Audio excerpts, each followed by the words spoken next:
গত 15 বছর ধরে শেখ হাসিনার সরকার এক স্বৈরতন্ত্রকে দেশের ওপরে চাপিয়ে দিয়েছিল। দেশের মানুষদের ভোটাধিকার ছিল না।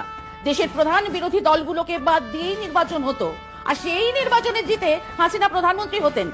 আচ্ছা, তখন ভারতবর্ষের কেউ কোনো রাষ্ট্রপ্রধান বাংলাদেশের দূতাবাসে ঢুকে হামলা করেছিলেন, দেশের গণতন্ত্র ফেরানোর কথা বলেছিলেন?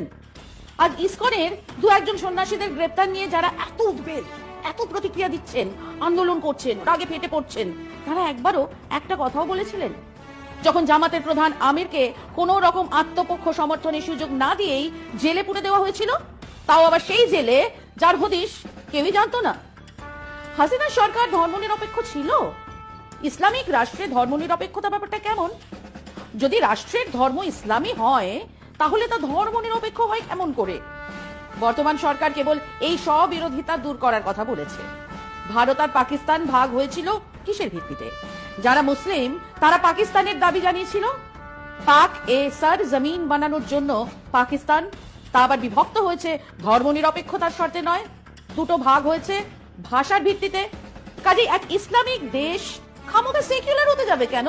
আর হবে বা কি করে? এবং ভারতবর্ষ কোন মহান উদ্দেশ্য নিয়ে মুক্তিযুদ্ধের সময় বাংলাদেশকে সাহায্য করেছিল, এটা বললে ঘোরাতেও হাসবে। ইন্দিরা গান্ধী পাকিস্তানকে শিক্ষা দেওয়ার জন্য পাকিস্তানকে দুটুকরো করে তার ক্ষমতা, তার মিলিটারি পাওয়ার কমানোর জন্যই বাংলাদেশের মুক্তিযুদ্ধে সাহায্য করেছিলেন, এটা সবাই জানে। আর সেই মুক্তিযুদ্ধের জন্য বাংলাদেশের 30 লক্ষ মানুষ প্রাণ দিয়েছিলেন, 3 লক্ষ নারী সম্ভ্রম হারিয়েছিলেন, রক্তের বিনিময়ে স্বাধীনতা কেড়ে নিয়েছিল বাংলাদেশ। এটাকে ভুলে ভারত স্বাধীন করিয়েছিল বাংলাদেশ বলার মধ্যে এক দাদাগিরি আছে, যা বাংলাদেশের মানুষ মেনে নেননি।